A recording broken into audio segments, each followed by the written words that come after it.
The studio was already alive long before the audience filed in, humming with the hidden machinery that makes morning television look effortless. People moved with the disciplined speed of a well-oiled newsroom, camera operators gliding between marks, lighting techs adjusting soft panels overhead, sound engineers tapping laptops as they checked the EQ on each microphone.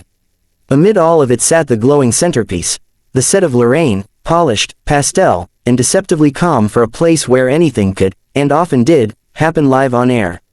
On a modest leather chair near the main stage, Lorraine Kelly flipped through her notes, sipping from a mug with her name etched in looping cursive. She had been doing this for decades, and it showed. She read quickly, eyes scanning for conversational openings, ways to draw out warmth or tension or emotion, whatever the day's guest could offer. Today's guest was Liam Neeson, booked to promote a new action film that promised brooding stares, gravelly monologues, and explosions every 10 minutes. The booking alone would bring in viewers, but Lorraine knew people didn't watch for movie plugs, they watched for moments. Producers circled in and out, confirming timing, adjusting segments, whispering last-minute updates. "Liam's on his way up," one said. Lorraine nodded, smoothing the sleeve of her blazer. She had interviewed Neeson many times before, but this time she'd been told, quietly, to lean in a bit. Ask sharper questions, touch on the viral comments he'd made recently about, entitled young actors and ridiculous Hollywood trends. It wasn't a tabloid ambush, but it was spiced. Lorraine didn't mind spice. Spice kept mornings interesting. Downstairs, Neeson stepped through the studio doors with the heavy presence that preceded him wherever he went. Tall, deliberate, carrying himself like a man who had lived 3 lifetimes of hard-won wisdom. He nodded to staff with polite restraint, adjusting his coat as someone hurried over to collect it. Despite the early hour, he looked fully present, focused eyes, hands folded loosely as he followed the assistant toward the green room. The green room television displayed a muted feed of the live broadcast. He watched Lorraine laughing with a cooking guest, expertly tasting spoonfuls of some winter stew.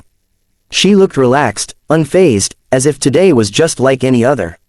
Neeson half smiled at her easy charm. He'd always liked Lorraine, even when she lobbed difficult questions. She had a way of making even barbed inquiries sound like friendly curiosity. Still, his publicist had warned him before the appearance, "They may bring up those quotes from your last interview. Just stay calm, redirect if needed." He had no intention of losing his temper. He rarely did, but he would not allow himself to be misrepresented. When the cue came, he rose, straightening the cuffs of his shirt. A stage assistant clipped a mic to his lapel and led him to the edge of the set. The lights brightened. The floor beneath him warmed as though radiating the energy of the entire studio. Lorraine turned just in time to greet him with her signature wide smile. "And joining us now," she said to camera, "the legendary Liam Neeson." "Liam, it's always a treat." He walked onto the set with a measured stride, offering a warm handshake. "Good to see you again, Lorraine." They settled into their seats. 4 cameras adjusted. A producer raised a hand. The red light blinked on. "So, Liam," Lorraine began, leaning back comfortably, "you're back with yet another action thriller. I swear, you must have the most dramatic retirement cycle of any actor alive." He chuckled. "I keep trying to retire from action roles, and the scripts keep convincing me otherwise." The audience laughed. It was smooth, natural, an ideal start. Lorraine shuffled her cards casually. "Now, the film looks fantastic. Very gritty, very tense. But before we jump into that," she said, lifting her eyes with that familiar sparkle, "I have to ask, you've been in the headlines lately for some rather strong opinions." Neeson's expression shifted subtly, still calm, still controlled, but alert. "Strong opinions? I thought they were fairly rational."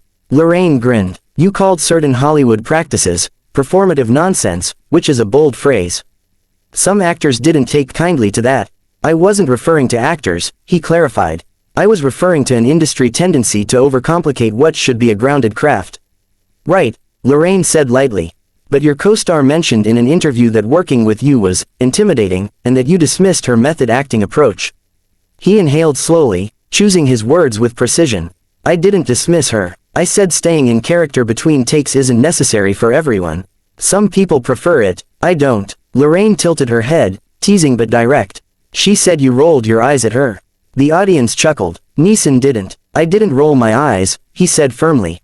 "I rubbed them. It was 6 in the morning." His response earned laughter, but Lorraine's gaze stayed sharp. She sensed tension blooming, not hostile, but defensively coiled. Well, she said she felt a little judged, Lorraine continued, keeping the tone airy even as she nudged deeper. And some younger actors say veterans like you can come across a bit, well, stern. Stern, he repeated flatly. Meaning what exactly? Meaning, Lorraine said gently, that your honesty sometimes scares them. Neeson's jaw worked subtly, a sign only those who knew him well would catch. Lorraine, honesty shouldn't be frightening.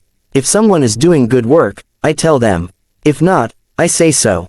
That's how actors grow. This idea that everything must be sugar-coated. That's fair, she interrupted smoothly. But do you think, maybe, just maybe, you're a little old school for today's Hollywood? The studio grew quieter, not silent, but anticipatory. A live wire sensation flickered through the air. Neeson folded his hands, leaning forward just a fraction. Old school is another way of saying professional, he said. And if that's a problem, then maybe the problem isn't me.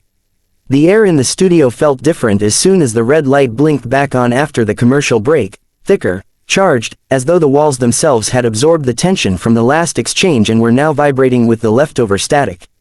Lorraine perched on the edge of her seat, a practiced smile stretched comfortably across her face, but the tiny twitch at the corner of her eye betrayed her awareness that the coming minutes required finesse. She had weathered difficult guests before. She had coaxed tears out of politicians, laughter out of stiff athletes, confessions out of guarded actors. But there was a particular energy that surrounded Liam Neeson now, an unmistakable shift from polite guardedness to simmering irritation, and it set the entire set on alert. She reintroduced him warmly for the viewers who'd just tuned in, weaving in a light joke that normally would have softened the atmosphere. Yet Neeson remained stone-faced, hands clasped, gaze steady and unblinking. The tension was no longer subtle, it sat between them like a third guest. So, Liam, she began with rehearsed brightness, before the break, we were talking about your thoughts on today's Hollywood culture. And I want to be clear, you've always been respected for your straightforwardness, but, he echoed, his voice low and even. But I think some viewers may wonder why you've become a bit more outspoken lately. It isn't more outspoken, Lorraine. It's the same honesty I've always had. People simply react differently now. His tone wasn't raised, but each word was pressed flat with conviction. Lorraine tried to meet him halfway. Though don't you think the industry has changed? That the younger generation approaches the craft differently? He leaned forward slightly. Approaching something differently isn't the issue. Pretending that difference is superior, that's where problems start. And I will not pretend. His words hung in the air, steady and cold. The audience, sensing an escalation, grew quieter. Even the camera operators slowed their movements, angling lenses with cautious precision so as not to disturb whatever precarious balance now existed. Lorraine crossed her legs, buying herself a few seconds of composure before she ventured into the next territory. You know, a few of your colleagues said they felt, well, let's say, dismissed by some of your comments. Which colleagues? He asked immediately. His eyes didn't flinch. The question was direct, demanding specifics she knew she couldn't safely reveal on air. She dodged gently. People who've worked with you recently. He exhaled once, sharply. If someone has something to say about me, they should say it to my face. Not through vague headlines or publicity strategies. The audience murmured. Lorraine's producers shifted behind the cameras, exchanging looks that read careful, careful. But part of Lorraine's job, what had made her such a trusted daytime presence, was navigating discomfort without flinching from it. She pressed softly forward. Liam, surely you understand that younger actors might feel intimidated. You're an icon. They grew up watching you.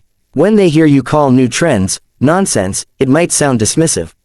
It is nonsense if it gets in the way of the work, he replied. If someone takes offense to that, maybe they're in the wrong business. A ripple of gasps ran through the room. Lorraine felt it too. That line, blunt, uncompromising, landed with the weight of a hammer. She blinked once, recalibrating.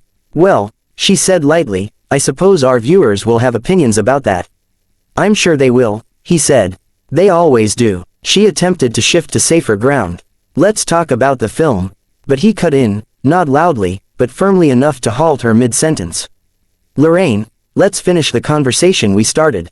Her eyebrows lifted. Few guests ever redirected her. Even fewer did so on live television. All right, she said softly, adjusting. What would you like to clarify? His voice was steady, but tension threaded through it. I'm tired of this narrative that I'm some grumpy old man terrorizing new actors. I show up, I work, I expect professionalism. That's not hostility. That's respect. For the craft, for the audience, for everyone involved. I understand that, she said, but he wasn't done. And this idea that being honest is harmful, it's absurd. Honesty is what keeps this industry from collapsing under its own ego.